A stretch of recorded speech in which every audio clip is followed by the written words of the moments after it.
Hello everybody, this video will be a presentation on the 7 principles of haccp, also known as hazard analysis and critical control points. So, what is haccp about?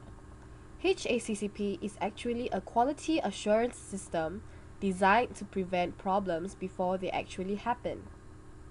It includes risk assessments, monitoring and evaluation of the food process, which helps reduce errors. And as with any system, it needs to be verified to ensure that the system works. A haccp plan is usually created for a certain food process. For our haccp plan, we have decided to use sambal stuffed sotong as our main dish. The dish is actually squid that is stuffed with minced pork meat and then baked with sambal chili sauce. Now, we will go into the 7 principles of haccp. The first principle of haccp is hazard analysis. This principle requires us to identify the biological hazards that might come with each procedure of the food process, and then come up with a preventive measure to eliminate or minimize the identified hazard. For our dish, there are 5 steps in our food process: seasoning, refrigeration of the seasoned pork, sauce preparation, stuffing of the squid, and baking of the final dish.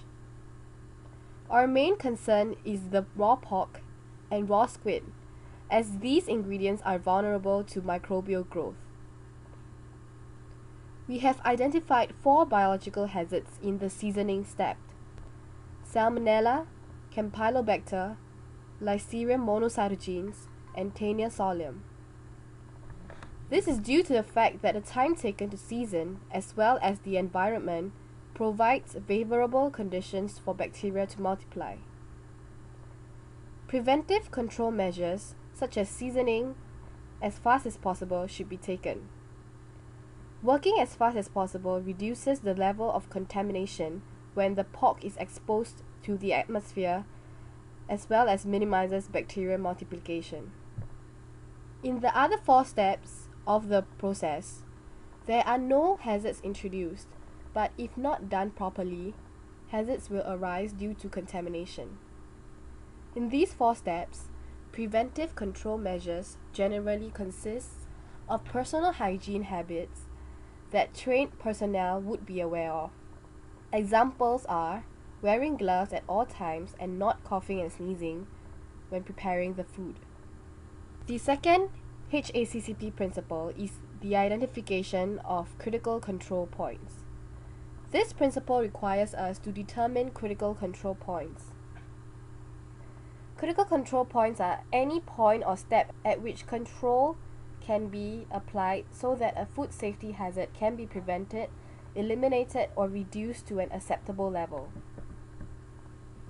We first identified control points in our report, and then determined if they were critical control points. The loss and control of control points will cause low probability of health risk, whereas the loss and control of critical control points will cause a high probability of health risk.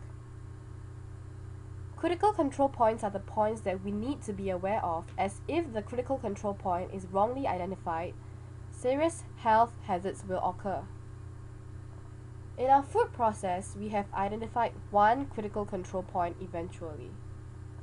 The third principle in haccp is the determination of critical limits for each of the critical control points identified. What are critical limits?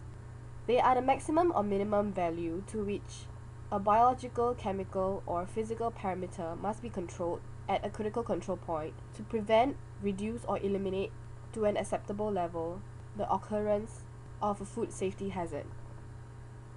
In our process, the critical limit for the cooking of the stuffed squid is 75 degrees Celsius for 10 minutes. The 4th principle is the establishment of monitoring procedures. After establishing the critical limit, we have to come up with procedures to monitor the process to ensure that the critical control point is still under control.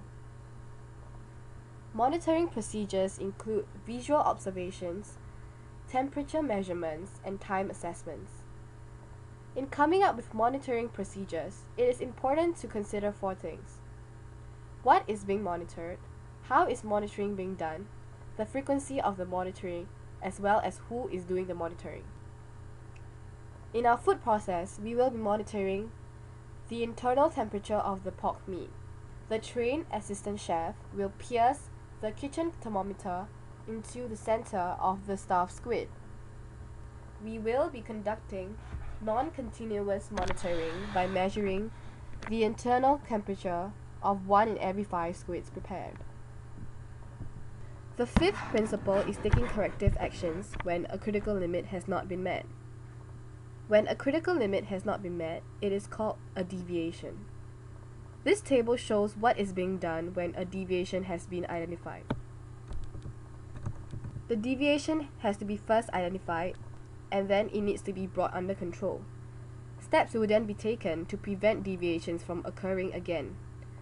Finally, it has to be ensured that no product that is injurious to health or adulterated is served. The sixth principle is establishing a record-keeping system. An effective record-keeping system needs to be established to ensure that the system is strictly complied with. Also, having a good record-keeping system will allow everything to be better accounted for should there be a major incident like serious contamination. In every step of the process, there must be sufficient records kept. This picture shows a list of records that we will be keeping for our food process. The seventh principle is the verification of the established system.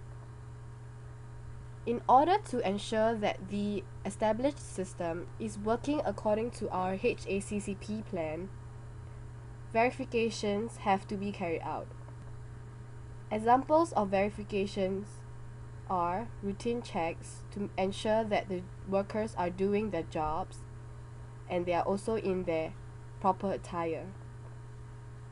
Workers that are found not doing their job or not in proper attire will be issued a warning letter. With this, the discipline of the workers can be ensured, and thus lowering the chances of possible hazards from occurring, be it microbiologically or physically. Another step in verification is conducting microbiological tests to ensure the absence of harmful microorganisms.